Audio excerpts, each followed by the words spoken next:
Hello, buddies, fellow Franco fans. Welcome to the Franco Observer. It is I, your host, Jason Rudy, and we are at the end of 2020. This has been a pretty crazy year for everybody. I know the whole world's changed, and hopefully we'll be able to get back to a better place in 2021. This episode is going to be really interesting because we're doing Vampyros Lesbos, straight off the bat. This is probably the most famous Jess Franco film. I'd say this, maybe Venus and Furs, but probably this is the most known, the most mainstream commercial film. Maybe not mainstream in terms of how it was made, but the commercial appeal.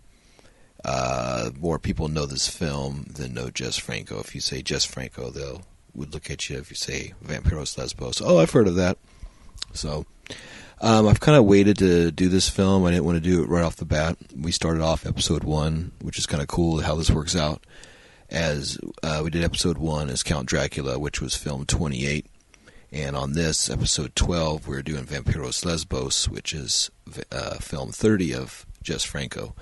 I am doing this episode via Zoom with a friend and fellow thespian, Amber Kloss. Amber is a actress, and she has, and a big film fan, of course. I'm going to let her tell you all of her credits, but right off the bat, I'm going to say the first film I did was a film called The Last Road to Hell. And that film I made in 2007. And that was the first film I did on my own. I had done about 3 films with a filmmaker named Greg Stetchman through Burning Grounds Entertainment. And I went out on my own and wrote a script. I was writing a script in the meantime, and took some of the crew and did a film of my own. That was a short film, about 45 minutes long, made in 2007, called The Last Road to Hell. And Amber Kloss is in my first film, The Last Road to Hell, as the wife of one of the protagonists of the film. So, yeah, and since that time, she's went on to move to Los Angeles and work in numerous films, television shows. She was in Mad Men, Gossip Girl, so many films that I'm going to have her tell you, or we'll put in at the end of the episode for her plugs, because it's really cool when you work with somebody and they go on and do a lot of cool things. So this I'm going to reconnect with her on this episode, and we'll be doing Vampyros Lesbos. She's a big Severin film fan, and like I said, a big cult film fan, and we're going to start with this one with her, and I might do Faceless later on with her. That's going to be down the line. And one of the later episodes, one of the later works of Jess Franco. So for this one, like I said, this is episode 12, the end of the year episode. We're doing Vampyros Lesbos. So I figured a good way to end the year is with one of the most beautiful women that ever lived, Soledad Miranda. She is, like I was saying, one of the most beautiful women that ever lived, and one of the most attractive things about the Jess Franco universe, her beauty and her charm, and this, and She Killed in Ecstasy especially, is one of the key things that made me become obsessive about the Jess Franco universe. She is just so mesmerizing, and her charm and beauty. She takes on the role of Countess Karadi in this as just the perfect embodiment of what a female vampire should be. So on this one, it is, give you all the credits and all that good stuff. This is Vampyros Lesbos. It's a Spain and West Germany, 1970. Original theatrical title and country of origin is Las Vampiras, from Spain, which is the female vampires. The German title is Vampyros Lesbos Erben des Dracula. The German title is Heiress of Dracula, which is cool because she mentions how she got her fortune from Dracula and that she was one of Dracula's lovers. So it's cool they mention that in the title. The alternative titles for this, the French theatrical, is Vampyros Lesbos. Vampyros instead of the Vampyros. The German poster is Vampyros Lesbos, Erben des Dracula. The Spanish shooting title is El Signo del Vampiro, the sign of the vampire. The German shooting title is also the sign of the vampire. Let's see, what else do we have? The German shooting title is Bad Times for Vampires and The Mark of the Vampire. A French alternate theatrical title of this is Bizarre Sexuality, Sexualité Spéciale. The production companies is Phoenix Films from Madrid, CCC Filmkunst out of Berlin, Tillison Films und Furnish-Nesmer Production out of Berlin, and the German prints are from Stellacine. Theatrical distributors on this are Exclusivis Forava Distribution out of Barcelona and Cinerama Filmgroßnast MBH out of Munich. Shooting time, the shooting date on this is April 27th to June 4th of 1970. They got the classified title on this in Germany of May 11th of 1971, and it premiered in Germany on July 15th of 1971. Got a certificate for French issued in January 2nd of 73, and it played France finally in September that year, September 26th of 1973, which, on a side, is about 17 days before I was born. Very cool. And then, let's see, it played Barcelona on January 28th of 74, and then Madrid, May 27th of 1974, and finally in Seville, July 26th of 1974. Theatrical running time on this, Germany is 89 minutes, and the Spanish print is 91 minutes. The Spanish print, of course, is the censored print. The music is different. There's less, if no nudity at all. It's clothed. Some of this, that's why it's a little bit longer, because the scenes run a little longer. The pacing and such. Scenes are the same, but they're clothed instead of nude. So there's a different variety of this and different angles and cuts. Let's see, the cast. Soledad Miranda is Countess Nadine Corrade. Nadine, which is a cool name, because that's one thing that's always in this film is the opposites. Like, she's by the body of water, and vampires are not supposed to like water. Instead of having a sexy, alluring name, she's Nadine. Ewa Stromberg plays Linda Westinghouse. Dennis Price plays Dr. Eldon Stewart.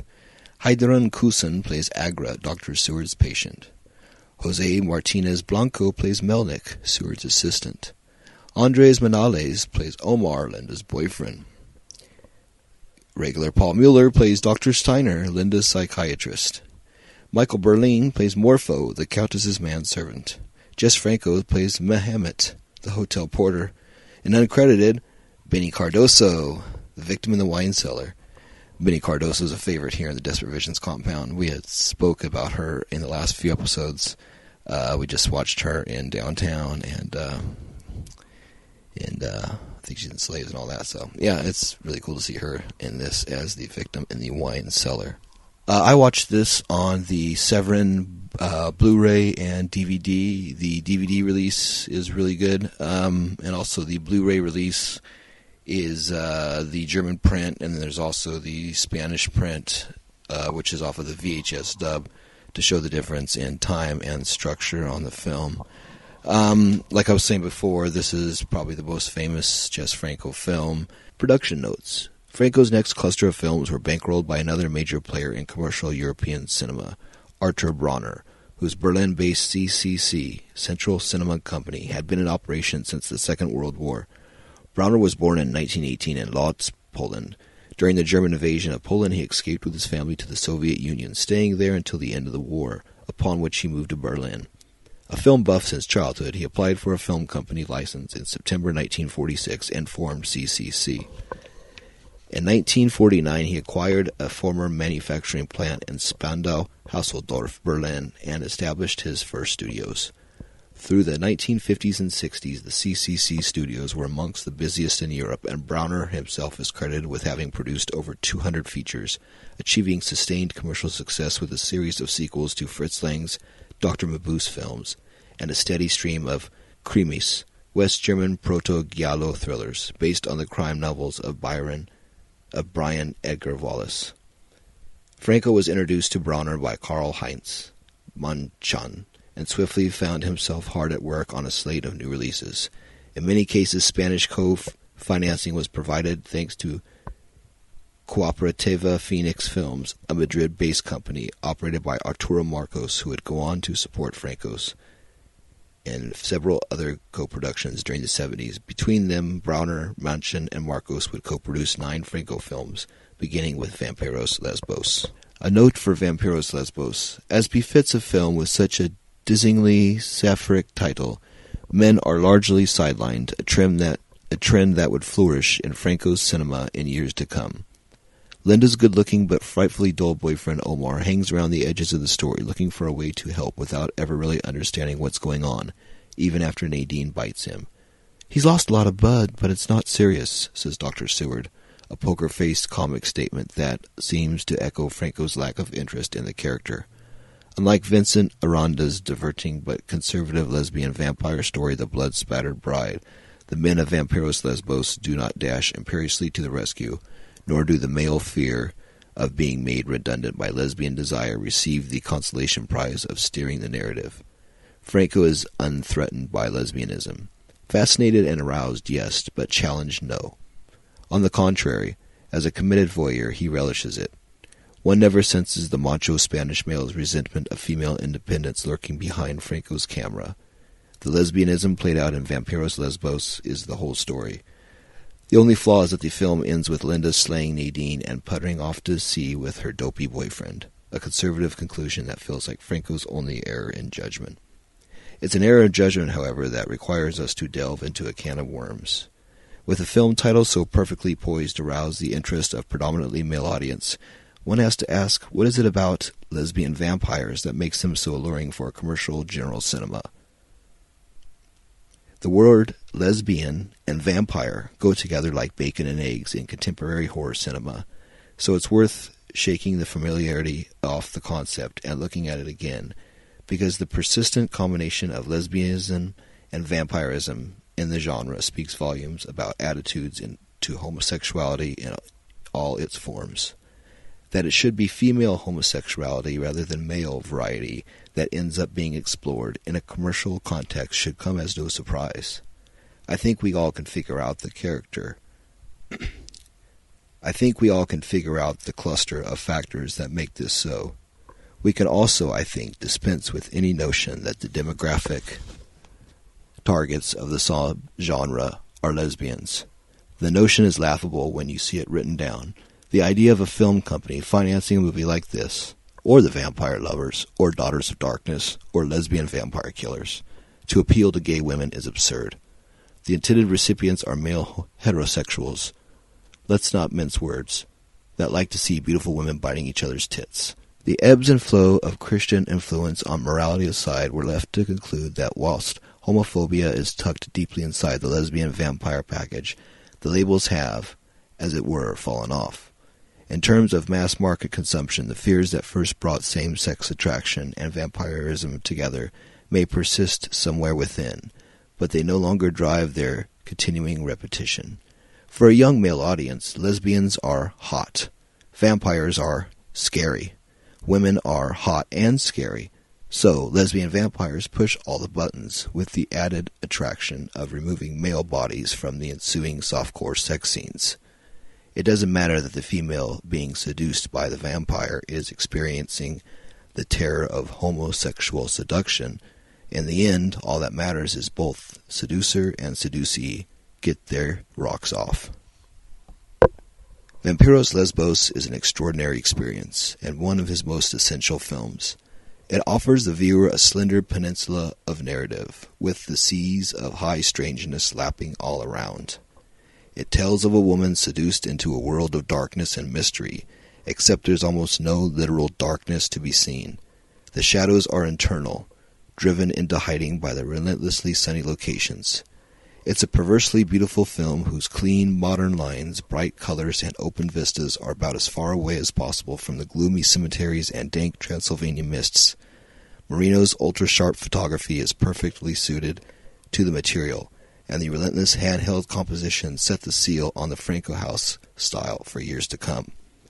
Borderless, near plotless, panoramically bizarre, Vampyros Lesbos carries just enough of the conventional narrative of Franco's 1960s work to leave it at a crossroads, facing an avant-garde future while still holding hands with the past. Franco on screen. Franco's role as the depraved hotelier, Mehmet, is so pungent and grotesque it almost overbalances the film. Driven insane by his wife's madness, he tortures women in his cellar, rearranging their collapsing psyches for his own amusement. In a paintingly horrible monologue, he describes how the torture drives his victims to declare their love as they perish. The film captures a shiver of the truly horrible as he sneers, "In agony, they all love me." It's the cynicism which makes us withhold our sympathy. He's the sort of serial killer whose heart bleeds for his own woes, who claims to be driven by forces he can't control, yet remains totally aware of the game he's playing. After hearing his self-serving argument that he's somehow extracting love from his victims, along with teeth and sundry body parts, we can only sigh with relief as Linda brings that most cumbersome of murder weapons, a bow saw, down on his neck. Studio. Filmed at CCC Berlin Spandau. Music. The eccentric psychedelic score to Vampyros Lesbos by Manfred Hubler and Siegfried Schwab became a surprise hit on CD during the lounge music revival of the mid-90s. Trendy young things bopped ironically around their bachelor pads to it, and the party friendliness of many of the numbers brought attention to Franco from new and unexpected directions. Unfortunately, in erotic horror film music, it's only half suited to purpose, often puncturing the mood with campy horns and kitschy sitars. The slower, more sensual pieces work best, especially a swirling Hammond organ track called The Message, which suits Franco's lush opiate sensuality perfect. Locations: Istanbul, Barcelona, and Alicante. The white-walled sea-facing hotel corridor down which a hypnotized Linda walks to join the Countess was previously used in Lucky the Inscrutable in 1966. The stairs where Seward confronts the Countess appeared as part of the Radek house in Eugenie, 1970, and the bedroom in which the Countess seduces Linda was the same one where Radek's snuff film was shot. It's interesting that even in confined spaces like this, Franco ensures that we see different views of the room in two different films. This is often true when he shoots material for more than one film at the same location. Such commitment to variety beyond the Call of Duty belies the accusation of laziness leveled at him by some critics. All right, so after this introduction, we will be going to the German trailer. I believe that's the one we'll be using. And then we'll go to the review portion with Amber Kloss out of Los Angeles, California, star of stage and screen, and she'll be reviewing Vampyros Lesbos with me. So I just want to tell you all for listening. Thank you all so much for listening this year. We started about the end of October, and with this, the 12th episode, we're trying to do at least one a week, sometimes two a week on special holidays, as you just seen. Had a extra episode for Christmas and had a double one for Halloween and a few other things. So yeah, trying to get them all out to you at least once a week, maybe more. It's a labor of love for me. I love Jess Franco films. I'm very passionate about it. When you have a passion, you follow that passion, and you let the passion consume you, and you follow it through because it leads you to new places and opens new doors for you. And that's a good symbol of Jess Franco and his films, because he worked with many people and traveled around the world and shot many films, some ideas many times over and some once off. This is done for praise and memory of Jess Franco and all the people that worked on his films, alive and dead. Let us remember 2020 as a year of strength, a year of sacrifice, a year we lost a lot of good people, a lot of good friends, a lot of people we loved, a lot of people we haven't known or will never know, but are just as important. So let us find the strength to continue on and to be good people and to keep creating stories, keep creating new universes, find the new light, create new light, and let's live no more in darkness. Amen.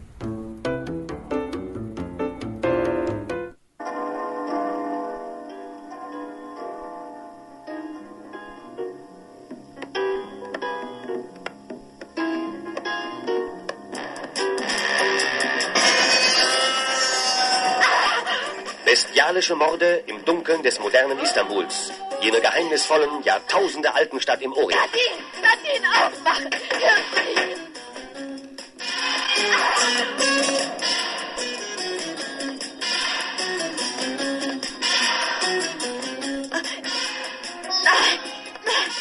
Eine gewagte und harte Verfilmung des alten Dracula-Themas, dessen Erbe Schrecken, Entsetzen und Grauen bedeutet.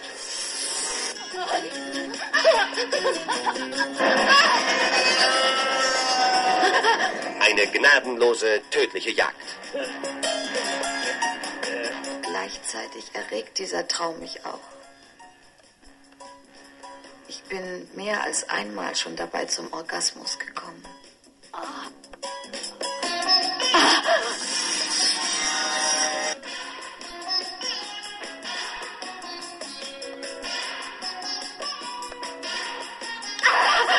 Rätsel über Rätsel in einem Film voller Spannung und Ich habe Sex. lange keine Zeit mehr gehabt, so in der Sonne zu liegen. Es macht Spaß, nackt im Sand zu liegen.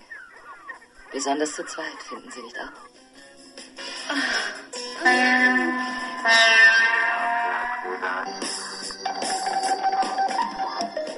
Sie versuchen mir Linda wegzunehmen, Aber warum kommen Sie dann hierher? weil du in dieser Stunde sterben wirst. Ein blutiger Weg, voller grauenhafter Entdeckungen.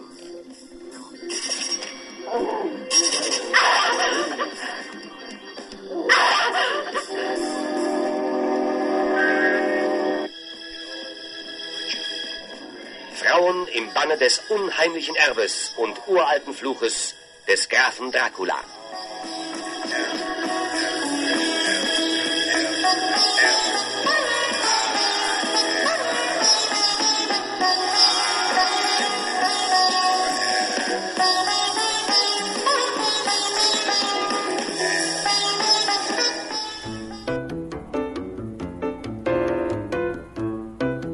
Hello, buddies, and welcome once again to the Franco Observer podcast. I'm your host, Jason Rudy, and today this is episode 12, and we are coming to you. This will be playing at the end of 2020. For this episode, we're focusing on film 30, Vampyros Lesbos. It was shot in April 27th to June 4th of 1970 and released in 1971. Today for this film, I asked a friend of mine, a gal I've known for quite a few years. She's a movie nerd, self-professed. She's a theater actress from Sacramento, California. She has been involved with the Trash Film Orgy for many years. She's lived in Los Angeles for 15 years now, worked on the TV show Mad Men, involved with the American Cinematheque for 15 years, and presently she's produced a short film released by Shout Factory and streaming now called Deathcember. And my guest today is Miss Amber Kloss. Hi there. Thank you so much for having me. Always exciting and a good day to talk about movies. Yeah, thank you for joining us. Talk about it and learn about it. There's always more to learn. So very much so. So before we jump into the episode and talk about Jess Franco, tell us about your film that you've just produced and has came out. yeah, so it's called December, and it's sort of like a horror Christmas anthology, kind of like what do they call it? Like every day of the month of December. Like when you take a little chocolate out. Oh yeah, like the little boxes and the little. Yeah. Right. And so we actually shot maybe I think a year and a half ago, and it was they assigned different people to create this anthology together. So in our little short, my boyfriend Mark Gottlieb was the writer, and our friend Amalia, she directed it. And I got a help on it too, which was really fun. It was my first IMDb producer credit, so I was very exciting. Nice. It was a lot of fun, and it's streaming now, and it's a blast. It's got short films around the world, Christmas and horror themed. So. Yeah, good, because Christmas horror-themed films always have a life that lived for years and years and years, so it's always a nice double thing to hit with that, Absolutely. So how long have you done films now? How long have you been an actress? Oh, well, I'm originally from Sacramento, and when I was there, I studied theater. I did mostly a lot of theater there and in San Francisco. And then since then, and then, with my time now in LA, it's funny. I joke. I have a lot of respect for my friends that kind of do the full-time actor thing or the full-time creative thing. But it's funny. I really do enjoy both the hybrid of both my day job. I've been working in like the natural foods world for about 15 years. It's funny. Like I absolutely love it, but I also just kind of do the creative stuff part-time. It's one of those things where I'm like, okay, if I'm not traveling for work, I can make it to an audition or do something if I can make that commitment. But yeah, I worked on Mad Men the first 3 seasons just as a small little part, but an absolute blast. It was just a tiny something, but it was still a good time. And like since then, I've done anything from like, random little like TV shows. I do a lot of like commercials and infomercials and whatnot. And then, living in LA, you have a bunch of friends always working on projects. I'm always like down for anything, but I love it. If I love the behind the scenes of it too. I've taken some film classes in LA, but just all of it. I feel like when you're in LA, I tell people, I'm like, even if you have no desire to do acting, I'm like, just go spend a day on set, if you can. Be an extra for one day and just appreciate this city, And that's a good segue because for one day in 2007, you acted in a film I did called The Last Road to Hell. I don't know if you remember that or not. Yes! Yeah. That was the first film I did. I was a writer and director of that for Desperate Visions Productions. Wow, 2007. That's insane. Yeah, I know. It's been that long. It's totally funny, but yeah. Yeah. So that was cool. So yeah, come full circle all the way now. So I know. Fun. So all right. So let's jump on this. This is episode 12, film 30, Vampyros Lesbos. Quick update: we now have downloads, listeners in 18 countries and 86 cities. So getting our feet wet. So that's good. I'm going to hit with the synopsis of the film first, and then I'm going to ask Amber her thoughts, and then we're going to start rolling from there. So the synopsis of the film. After a night out with her boyfriend Omar, watching a nightclub burlesque show involving a beautiful predatory woman ravishing a human dummy, Linda becomes preoccupied with what she has seen and consults Dr. Steiner, a psychiatrist. She tells him that she has dreamed about the woman before seeing her in the flesh. Soon afterwards, Linda's employer asks her to help in establishing a real estate office in Istanbul. She agrees, saying that she's already going to Turkey to see the Countess Nadine Karadi, who she has never met, regarding an inheritance. In a small Turkish town en route to the Katadidos Islands, where the Countess lives, Linda encounters Mehmet, a sinister hotel employee who warns her not to go to the island. Despite walking in on him, torturing a woman in the hotel cellar, Linda ignores his warnings and continues on her journey. Arriving at the Countess's beach house, she finds it empty. The Countess is outside, sunbathing by her swimming pool. She greets Linda, who is startled by her appearance. She is the woman from the nightclub show. After swimming and sunbathing together, Nadine and Linda discuss the terms of the inheritance, which involves the transfer of property from the certain Count Dracula. Linda falls unconscious after drinking red wine, and the Countess sucks her blood. Arising some time later, feeling groggy and confused, Linda staggers outside, but she faints again when she sees the Countess in the swimming pool, apparently dead. At a private clinic in Istanbul, run by Dr. Seward, a psychiatrist fascinated by the occult, a woman called Agra raves that her friend, the Queen of the Night, is returning. Linda is brought to Seward's clinic, having lost her memory. Her boyfriend Omar finds her there, but she cannot remember anything that took place on the island. Soon Omar, too, is bitten by the vampire. Meanwhile, Countess Karadi has become obsessed with Linda, seeking her out again to pass on the secrets of the vampires, as Count Dracula did to her many years ago.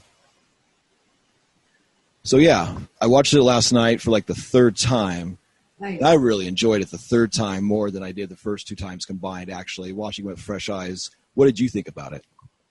Oh my gosh.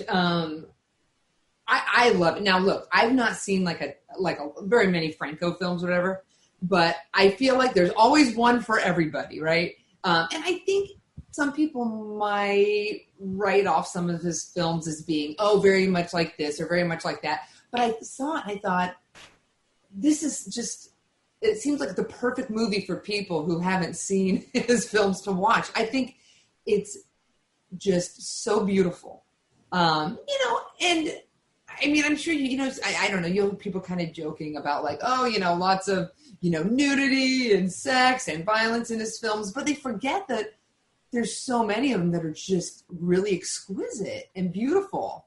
And I think, this one really, really is. There's so much attention to detail, I feel like, with so many of the scenes where you can tell that the lighting is really good, the backdrop is really good, the wardrobe, the decor in the buildings. I mean, there's so much luxury in some of these shots,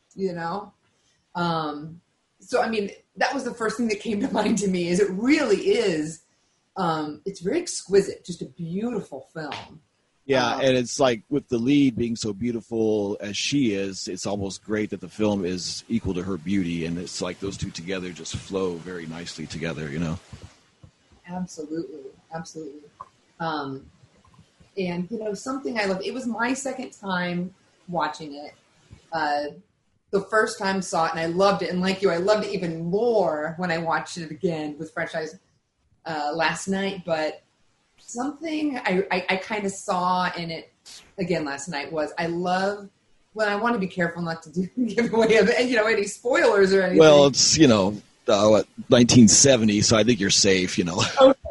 I'm always like, wait a minute, when we first kind of meet Linda and her boyfriend watching Nadine's, burlesque performance, I feel like so much of the audience is Linda at that table, and we're immediately captivated by what we're seeing, and it's you can't not be kind of caught up in the swirl of the beauty that is, Nadine, and just her confidence and her mystery, and right. It's just like, I feel like when they have the shot of Linda just kind of like, that's the audience, we are her. Right, just mesmerized by her the whole thing, like you were saying, correct? Yeah, totally.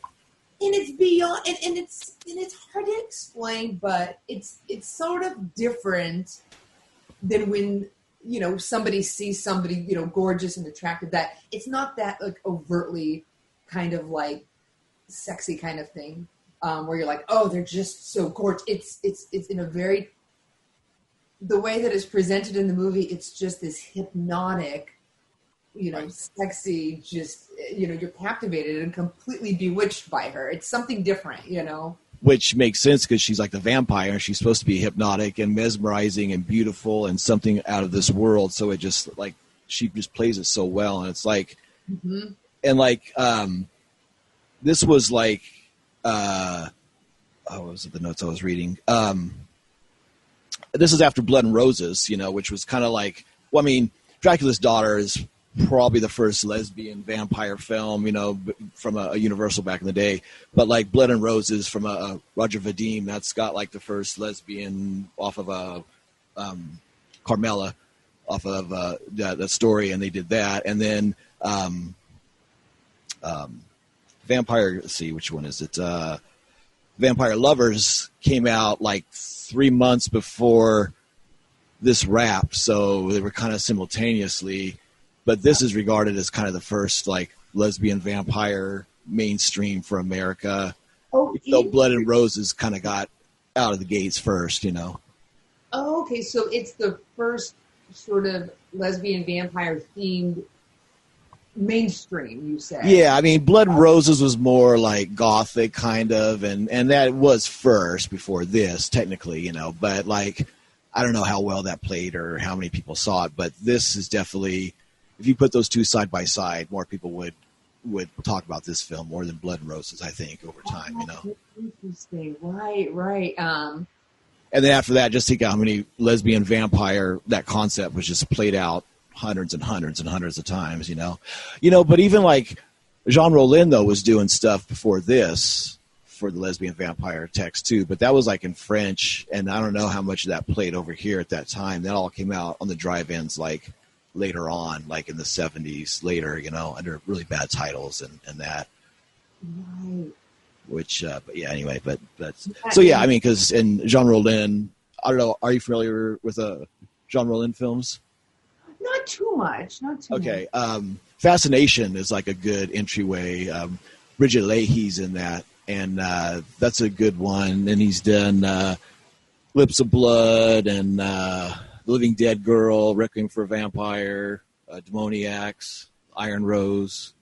And so, yeah, he's really cool. He does a lot of dreamy vampires on the beach with castles, a lot of female vampire stuff. And he did it late 60s, early 70s, into the 80s.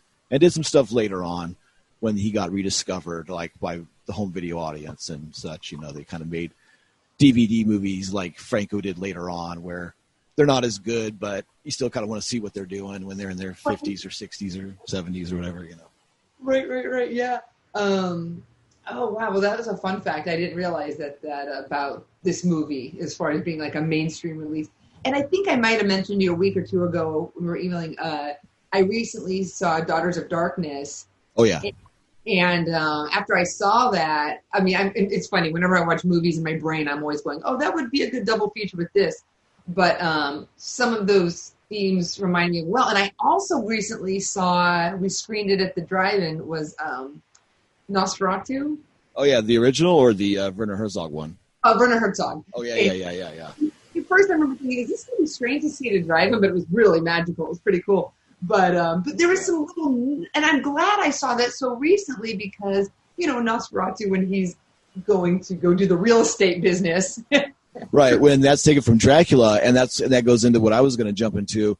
This film is almost a remake of Dracula in a lot of ways, and I never caught that before watching it this time of, like, her going to meet her to, like, do the inheritance, going to another place, falling in love with her, waking up, looking around, everybody's gone, like Dracula split.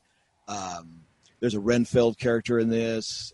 There's like so much that's like Dracula. You're like, holy shit, that's like his version of Dracula kind of, but it's hidden in there until you like look for it, and there it is, And honestly, I think if I hadn't seen Nosferatu again so recently, maybe I wouldn't have been so. But I was like, oh, another little bit of business someone has to go do that's real estate or something, up on the mountain where everyone's warning them not to go. Totally. But that's what's kind of cool, I guess. There's always these sort of like different sort of translations of a vampire story, the classic vampire story. I think the first time when I saw Vampyros, I remember thinking, oh, a vampire who sunbathes. But my favorite part that cracked me up was in the beginning when Linda shows up at the house to meet Nadine, and she's sunbathing by the pool with her big pool sunglasses. When Nadine goes, but before we get down to business, and then they're running out to the beach to go swim. I love how immediately the music turns into this 60s musical, like Razzmatazz. And I was like, I can only imagine traveling for business and my first time meeting my client.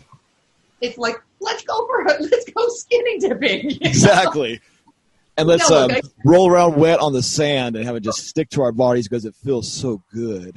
Right, yeah. And I mean, look, for some reason we accepted in this, and we're like, that's absolutely what you would do when you would show up at Nadine's place. It's just what you do, But it made me laugh a little bit, and like, this is it's so fantastical and wonderful, Totally. So, like, this film starts off with an opening radio signal, and you see her red scarf laying there, and she's laying on like this black bed with a red scarf. That's kind of like her coffin, and automatically you see a boat in the beginning. And one thing about Jess Franco, a checklist of his films, not every one of his films, but a lot of his films start off with a body of water and a sailboat. And in this, he has a body of water and like a big boat, like a big ship tanker in it or whatever. And that's one thing, as we go through and watch these films, we talk about that, and there's certain things that we look for with a Jess Franco film. So this one, he starts off right in the beginning with a body of water and a boat. And he has a dance scene also, too. Every Franco film has a dance scene, almost. 9 out of 10 of his films have dance scenes. This one, a dance scene is a huge part of the film, and it's a big thing that draws her in. and he's basically Dracula's heiress that's now stripping and putting on a strip act for patrons, and then she kind of draws people from the club. I'm sure if there was a backstory to that, she probably met different people at the club throughout time, women, brought them in, fed on them and everything. It'd be kind of cool to like go into her story of like 1 year before or something, you know. Right. And that was another thing too. I was like, look at that vampire Nadine hustling, you know. Yeah. She might have all this wealth that Dracula's left her, but she's got a job too, you know. But I know exactly. She has a beautiful place, and she can just lay around all day, and she has a servant, and she has everything. Like you said, this is where she gets all her captivated audience, you know, and brings them in. So, and it's almost like The Hunger, kind of, you know, like a future version of that, you know. How The Hunger existed of them being in the club waiting for people, and this, it's like the club and the vampires in the club as well. Right. Soledad in this, she is so beautiful. Out of probably all the Franco, you just look at her and you just have to just stare at her as just a beauty of mankind, and just everything about her is just so beautiful. Perfection, yeah. I mean, she was made for this role. Yeah.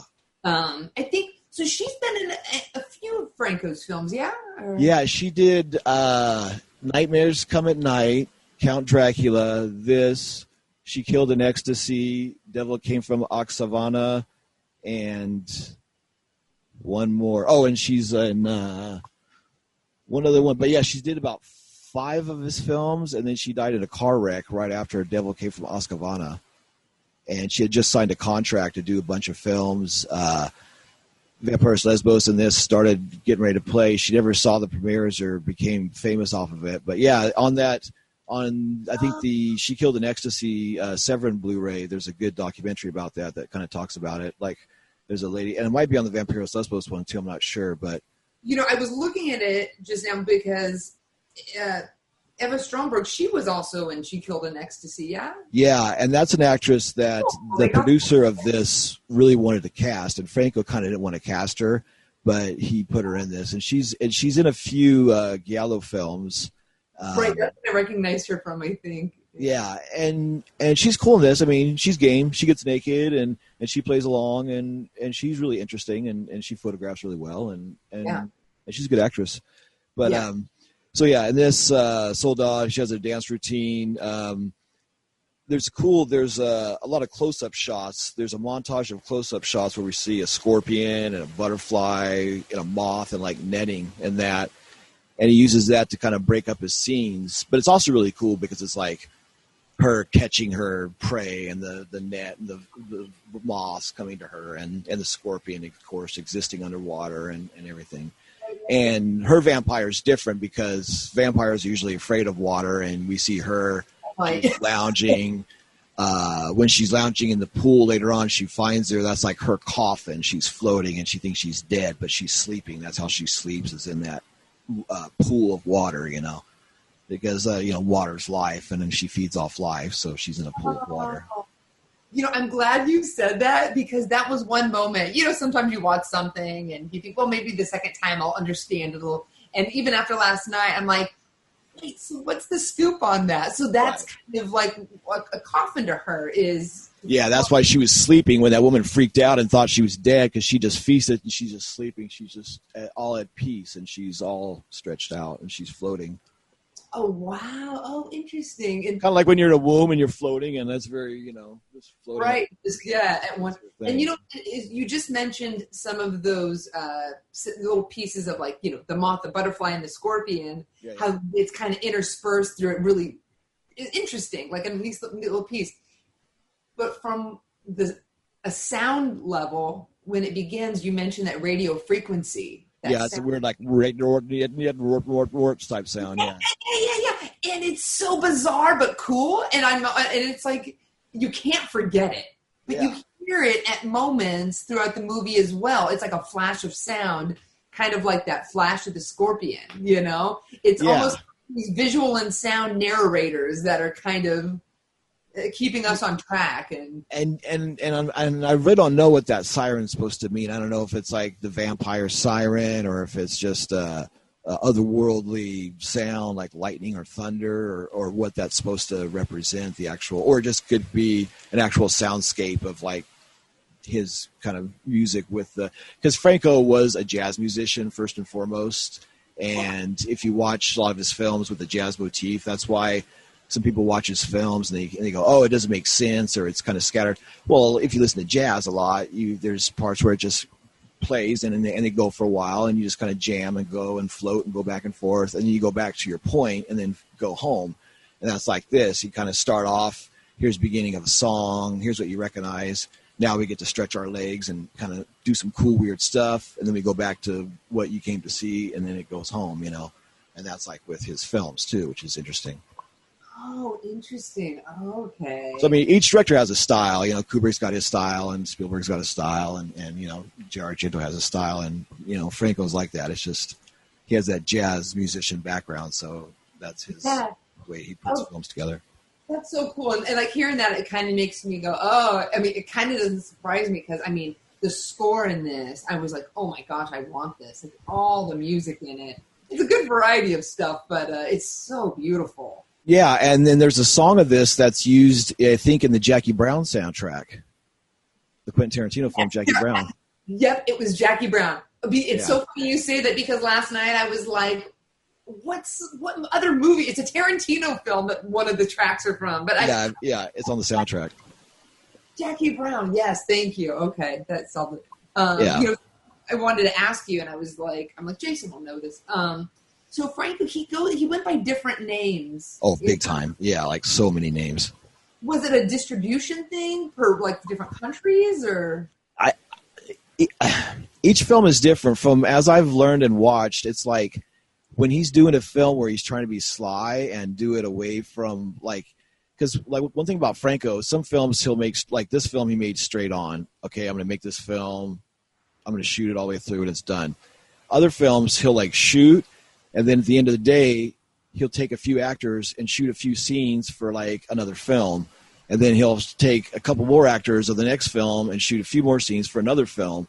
And then he'll have film okay, say for instance, he's shooting film A. Well, he's assembling footage for film C, okay? Now he's making film B for somebody else, and he's assembling footage for film C and D. And then by the time he's got the third mainstream film made, then he'll take footage of all that, put it together, go to a producer and go, hey, I got these two films that are half films. If you want to sign me and make your film, you can also get these two films, pay me the rest of the money to finish these. Then you'll have 3 films that you can distribute and sell and stuff. So he's really smart. He would do things on the side, do films for himself, and do this and that. So, what was your original question again? Oh, yeah. Just that I've noticed in some of his movies, not this one, he went by his own name, but how yeah. That's right, for names. So if he was going straight ahead, for this, it was just Franco. But then, on the German one, he's Frank Manera. Or no, Franco Manera. He's on Franco Manera as one of the, or if he's a writer, a director, and a producer, or a camera operator, sometimes he'll just take the directing credit and then use a moniker for his writing credit or whatever if he doesn't want to show his face too many times, Even for his acting ones too, he'll use aliases, which is so funny because I guess people didn't know what he looked like back then in the 70s when you don't. Oh, really? Even though he was in it? Well, I mean, if you go see a film and it's a face and they say played by Jolie, say, and you don't know who Jolie is, then maybe if you're a hardcore Franco fan, you go, oh, hey, wait, that's just Franco. But, in 1973 in some drive-in, they're not going to go, oh, that's so-and-so. They'll just watch the movie and, Right, yeah. With home video and shit, we can reference stuff fast and, wait, look at pictures and compare, and it's a whole other ballgame, Right, yeah. And, he kind of had a fun part in this one, too. But, again, one of the parts that I love where you just accept it, we're in the world of Franco, when she's before we get down to business, let's go skinny dip, right? I love how when she arrives, when Linda arrives at the hotel and Franco is kind of this sort of guy that works there, Yeah. He kind of gets real close to her and, does the whole thing. That place is filled with, darkness and death or whatever. He says, don't go there. But then he goes, but meet me down in the wine cellar later on tonight. And I'm he's going to tell her some clues or something. Right. And I felt she, is she really going to go down to some dark wine cellar at night from this guy that was just saying creepy things? And sure enough, there she goes, And the woman in the wine cellar is Benny Cardoso, is that actress's name. She was a Brazilian actress. First film she did for Franco was The Girl from Rio. She's in that. She works for Sumuru. She's one of Sumuru's. Actually, she's Sumuru's main henchwoman, her girlfriend that loves her, that follows her and stuff. And she acted in like tons of Franco films. She's like, out of the episode 12, I've seen her probably in 5 of the 12 films that I've watched so far. So she's in a lot of his films. Oh, okay. So she was the woman that we saw when Linda goes down into the cellar and kind of. Yeah, the redheaded woman, kind of like half dead, and then you see her again later on, and she's completely dead, tied up, and blood, just completely still. Yeah. Was that in the movie Franco's wife, when Franco said, "Oh, my wife went there and lost to this island and lost her mind and came back"? His wife was Agra, the blonde woman who was like a Renfeld. I'm sorry. That's right. She was the one that was going. That was his wife. Okay. So we don't know exactly who the woman was in the cellar then. Could have been another hotel guest, right? Yeah, it was a woman that after Agra left, he lost his mind. So he was like a serial killer. Like after she left, he lost his mind. He was trying to, make these women not pure or whatever, trying to tell them, trying to fix them in his eyes, and killing them and stuff, which is... Right. He's done a role like that too in Sadists of Notre Dame and in Exorcism, where he's kind of this like over the top, eccentric, like woman hating, I must clean the earth type of like Travis Bickle type of character, where he's just wants to kill everybody and do it under God's eye type thing. So I guess kind of tying to why he uses different names, like for the one that I saw, it was in German. Yeah. And when and how do they choose to do that? Was Germany like offer financing? Well, one of his is David Kuhn, Khunne, and he uses it here under Kunne for one of the for music actually in the German or in the Spanish print. Okay, so the Spanish version and the German version, because the Blu-ray has a Spanish VHS print that's on there as disc 2. And that's got different music than the main one. So if you watch the main one, it's got that German music. But if you listen to the Spanish one, it's got a Spanish soundtrack. And Jess Franco did some of the Spanish music for that under the name David Kuhn. Oh. So here's your next reason to watch disc 2. Okay. Oh, that's cool. Yeah. So I was wondering, I'm like, what made them choose?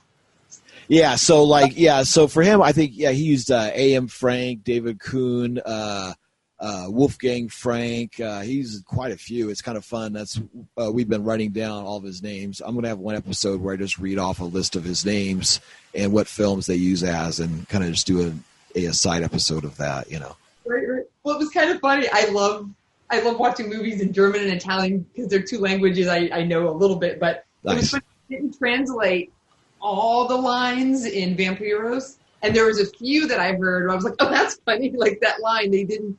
Like there's one where he's yelling at James Franco, telling him, he's calling him names to get back to work, but it was said in German, and I caught that, but they weren't translating. And I was like, oh, that's kind of funny. Maybe they were just kind of like not in the script. You know what I mean? Yeah. I know sometimes the translations aren't, especially if you know the right word. You're like, wait a minute, that word's off. How are they? That's not true. Don't sneak that by me. I know what it really is.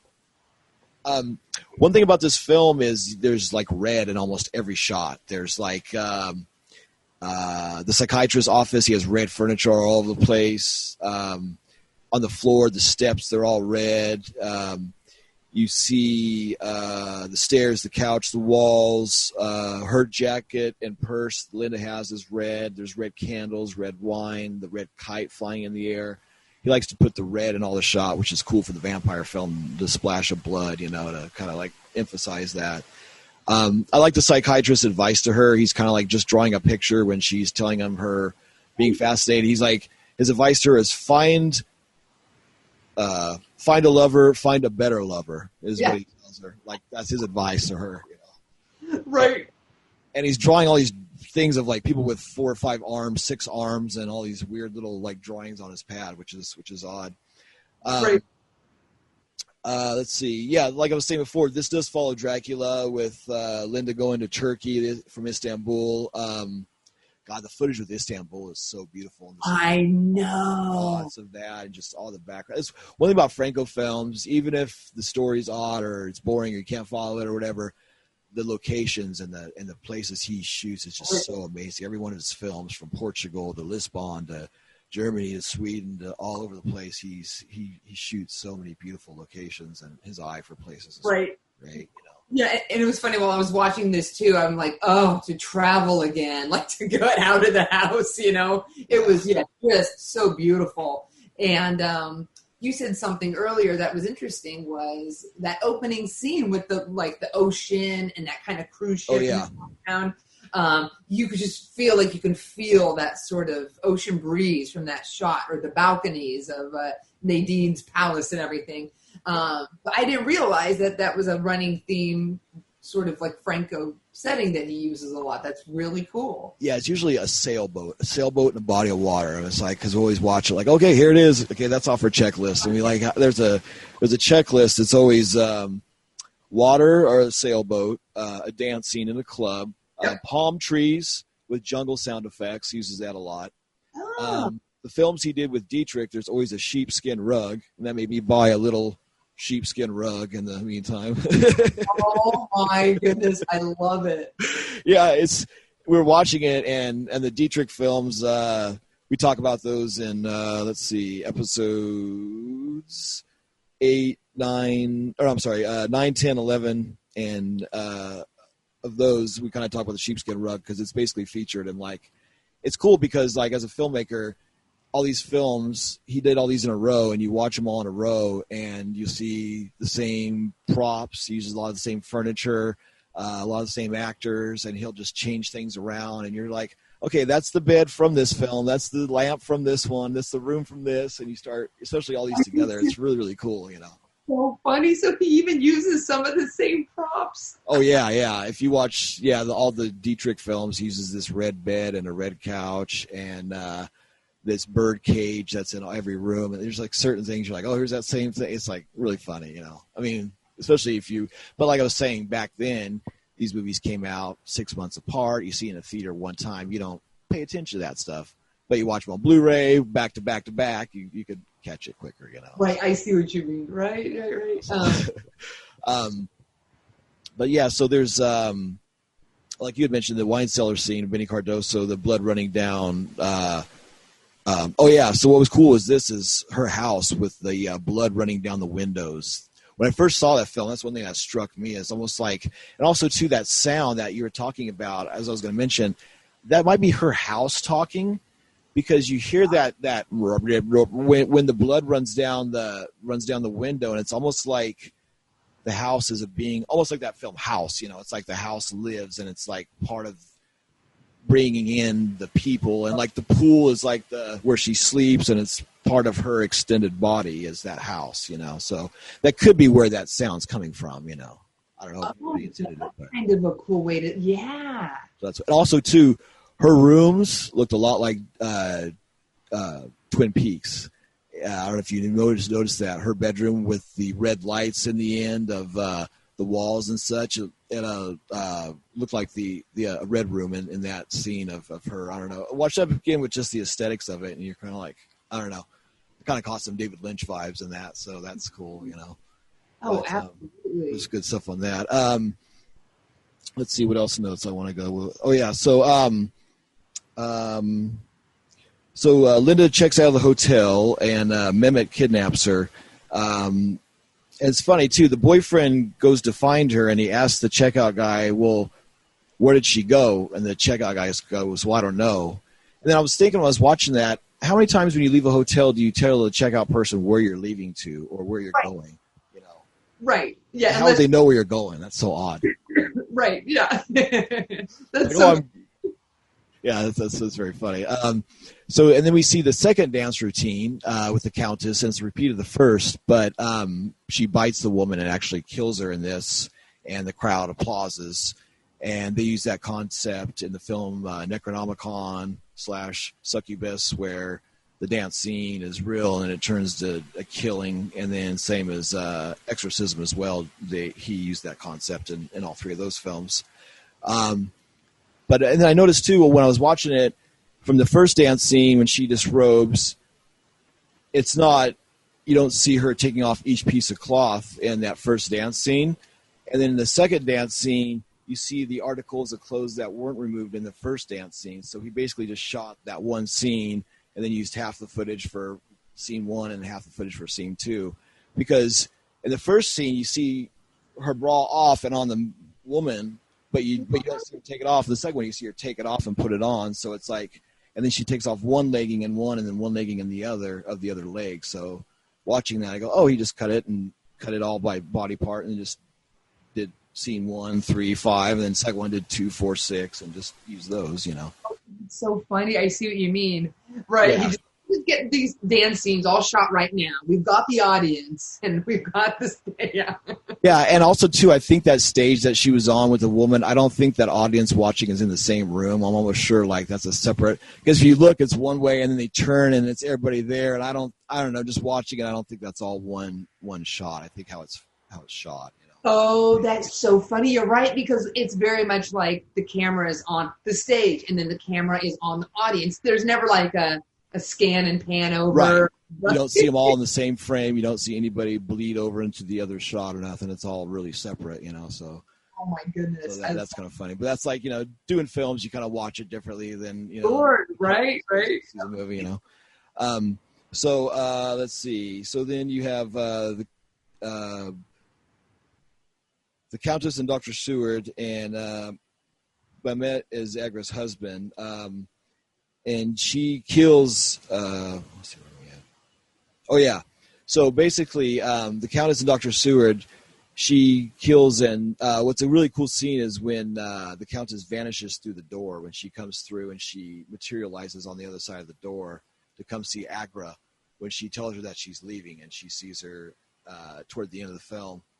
And then you realize that Mehmet was mad because his wife left him, who was Agra, who was the Renfield character. And he goes, she went to the island of women. And so it's like his wife left him to go to another woman. So that's why he was crazy and started killing these women, because he was a misogynist. And he goes to the island of women, and that's the Lesbos Islands. So that's like Vampyros Lesbos. So I thought that was kind of a cool touch that maybe not everybody picked up, but that's one thing that I was like, oh, interesting. Island of Women, Lesbos Island, Vampyros Lesbos. And they just kind of like pulled all that together, Oh, right. Yeah. Oh, that's cool. I feel like who started out not to be that interesting of a character to me, but I was a little more interested at the end, was Agra's doctor, the guy that was like kind of became obsessed with the occult and wanted so badly to be a part of it. He went from being like, oh, I'm a very professional doctor, to all of a sudden going, let me into your world. He was kind of pulled the cover over his what he wants pretty quickly. Yeah, that's one thing I was going to bring up is that's cool. So his name is that's really interesting, because I'm like only about 4 lines down from where you brought that up. That's funny. So his name is Dr. Seward, and there's a Dr. Seward in Dracula. The character of Dr. Seward's in Bram Stoker's Dracula. Dennis Price is playing Dr. Eldon Seward, and then Paul Mueller, when he was in Count Dracula, his name was Dr. John Seward. So that's the Dracula character, is Dr. John Seward. And then this has a Dr. Eldon Seward, so it's another Dracula thing. It's a different first name, but it's That's fun. I love those little tie-ins. That's pretty cool. Yeah. So it's cool. You have like I said, the same guy who played Dr. Seward in the first film is a different doctor in this one, and then there's a different Dr. Seward. I don't know if it's his brother or what. They don't really go into that, but he's almost like a Van Helsing type of character, and he tries to help her, but then you see that he wants to become a vampire and tries to say the words to get in, and she says it doesn't work, and then he uses Latin to try to get her away, and then her assistant kills him. And her assistant, Morpho, that's a character that was used in Dr. Orloff, like Jess Franco's first film, so that's another nod to a Jess Franco film. Oh, so it was kind of a previously used character. That name, yeah, is kind of a mute assistant that's, wears glasses or that wears a all black outfit, that serves the main bad guy. Oh, interesting. Okay. So we have that. And then finishing up, Soledad, I haven't really talked about her too much. There's some really beautiful shots where she's in the white fur coat, and she looks kind of tired in the shots. And when I first watched it, I was like, oh, maybe they filmed her. She was up all night.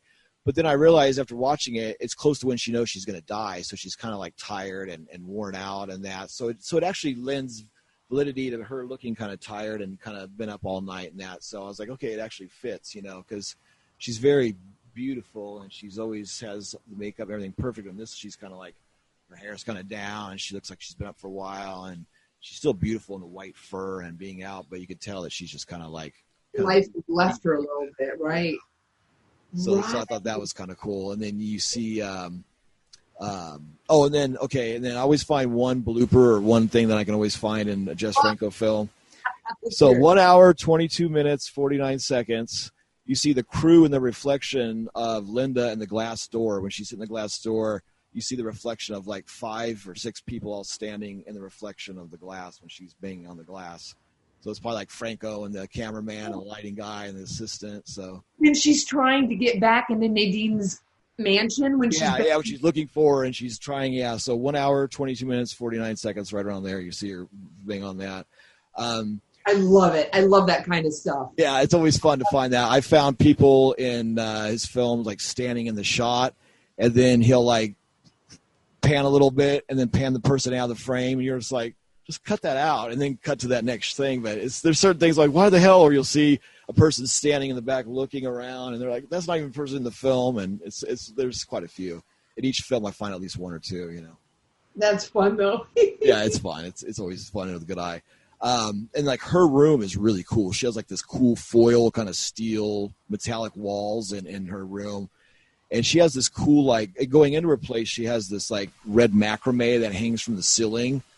That's my God. Pouring from the ceiling kind of effect, but it's just so beautiful and so odd, but really nicely done, Right, so much aesthetic is going on. Every opening scene, we're just sucked into it with like, whoa, yeah. And then the end, she's stabbed through the eye, so that's almost beating the eye of the beholder or taking her eye for an eye, or I don't know what that was supposed to symbolize, what he wanted to do, or if he just wanted to stab her through the eye. And then Morpho sees that and kills himself. And then they both vanish when the doctor and the boyfriend arrive. So it's almost like, were they real? Did they really exist? Or was that something she imagined? Or were they really there? Kind of like the whole Dracula thing, too. And they try to claim that Dracula was a vampire, and then Van Helsing killed him, and he was trying to say that he staked him, and then they charge him for murder. And it's almost that same thing of, well, maybe you're not feeling well, or they almost gaslight her at the end, basically, Yeah, right. Watching a lot of these 70s films, there's a lot of gaslighting, especially Gallows and that. There's like gaslighting in like every film if you like sit down and watch it, and those, it's kind of funny. Right. Yeah, because this was set 71, right? Yeah, it was shot in 1970 and came out. Shooting date is April 27th to June 4th of 70, and it played Germany July of 71, France of 73, Barcelona 74, Madrid 74, and Seville 74. And then it probably played drive-ins and ever after that, under who knows what or what, Oh, probably an alternate title, you think, or? Yeah, and unfortunately, a lot of their stuff was dumped on the drive-in circuit and chopped and changed, and just like a lot of good stuff, Yeah. The Jean Rollin films to the Fulci films to all those, Gates of Hell and all that. They, change the title and chop it up and whatever, But his stuff got popular on VHS and that, I think, in the 80s, and people rediscovered his films, just like everybody else, Russ Meyer and John Waters and everybody, and And also, like we were talking about, like this is a good film for non-Franco fans to get into. It's almost like John Waters. It's like Pink Flamingos. Either you like it or you don't like it. And if you like it, then you'll like his stuff, And that's kind of like with this as well, Of it, right, yes. At least for me. And as time goes by, maybe Hairspray, it's for the different generations or something maybe. But but to me, it's always Pink Flamingo, you know. And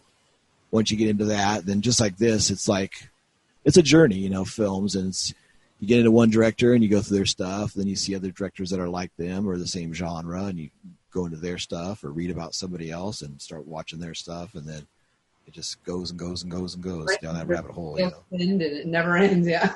Yeah. So on this, there's the German opening's different. There's a quote for Helena, the book Helena, and it's also Dracula's heiress. They mentioned that in the German opening of it. It's called Vampyros Lesbos, Dracula's heiress. It's Erben des Dracula. And then also, Erben des Dracula. His name on this is Franco Manera in the German credit on this, which was funny. So I saw that and it caught my eye.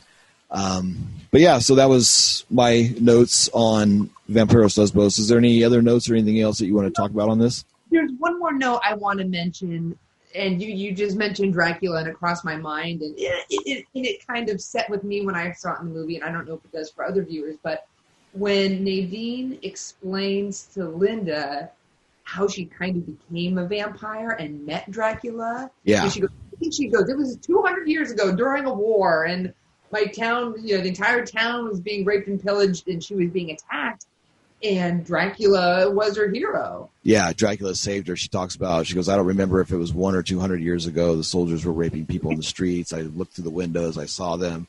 One came up to me, and actually she was a virgin, and that was her first time. She talks about being raped by one of the soldiers, and Dracula came in and stabbed the soldier and leaned over to her and said, I could take away all your pain and worries, and then basically bit her. And then she talks, and actually that part of her explaining is probably my favorite scene in the whole film, because it's her monologue, and this is just her delivery, and she walks through and explains it all, her pain and what she went through, and she goes, you know, after that I turned against men and this and that, and then she basically gave Dracula the last love of his life, and she basically explains that she was with Dracula, so it was kind of cool. And then she talks about how he changed her life, and then about women and that, and then now she was tired and all that, and she became fascinated with Linda, which was odd, because Linda, like we were talking about, is like the viewer, just kind of plain. And that's one thing a lot of people say is, well, why would she be fascinated with Linda? Like, what makes her so fascinating? But it must be something that I guess only she sees, you know. Right. I don't know. I think Linda was too. She was a little bit maybe naive and innocent to it all, and maybe didn't have that kind of cool vampire pizzazz yet. But maybe she'll be more becoming after she kind of, wears her new role. You know? And then there's also a German lobby card of the Countess with Linda's boyfriend, and that scene's not in the movie. And he kind of talks about how he had about the Countess in a scene, and we don't see that scene. And then the doctor says, "Oh, he's all right; it'll pass," and such. So she either was with him or bit him, and there's a scene of him laying naked on a bed, looking up at her, and she's standing over him. And that scene is not in the movie at all. So I don't know. So maybe one day some of that footage will come out, or I have no idea, but that'd be interesting. But that's the way with several Franco films. There's pictures either he took as publicity pictures, or there are scenes that were cut. We don't know, but I've found that on a few things. Even on White Skin, Black Thighs, which is the most glaring, is there's 3 pictures on the cover, and 2 of the pictures are not even in the film. Yeah, one is Franco kissing this woman, and he does not do that. And Franco's not even in the film, and on the cover he's kissing this woman, and the woman's completely naked. He's not even in the film. No, he's not even in the film, but he's kissed the woman who's completely naked on the cover of the DVD or of the Blu-ray, and it's great. It's so comical. Oh, Franco. Yeah, and there's a picture of another actress naked on the cover, and she's not in the film, and the one that is on the cover has her back to the camera, looking away. So it's, I don't know. What movie was that for? White Skin, Black Thighs. Oh my gosh, that is so funny. I know I'm gonna have to go look up that cover after. Yeah, if you go on the Franco podcast Instagram page, I put it on there, or on the Facebook page, I definitely put that cover on there to show. Okay. So yeah, you'll definitely see it on there. So. Oh, I love it. That's great. Well, cool. Well, thanks for joining me today. I really appreciate you being on the film, being on the show. Fun. That was fun. And I hear that you have a copy of Jess Franco's Faceless. Oh. Or you have access to it. Yes, I do. I've not seen it, and that's one that I want to watch. Good. Well, I might be hitting you up soon, and maybe we can watch that and talk about that. Yeah, that one looks really cool. So, yeah, let's definitely chat about that one, too. Sounds good. Well, I hope you had a good 2020 for what we all had to go through. Yeah. This episode is going to drop about the end of the year, so right on. Probably around December 30th, right around there. So, wishing everybody a happy New Year and all that good stuff, and let us all make many films and have good success and good luck in the year of 2021. 2021, we're all legal now, so let's all make it fun. All right. And signing off.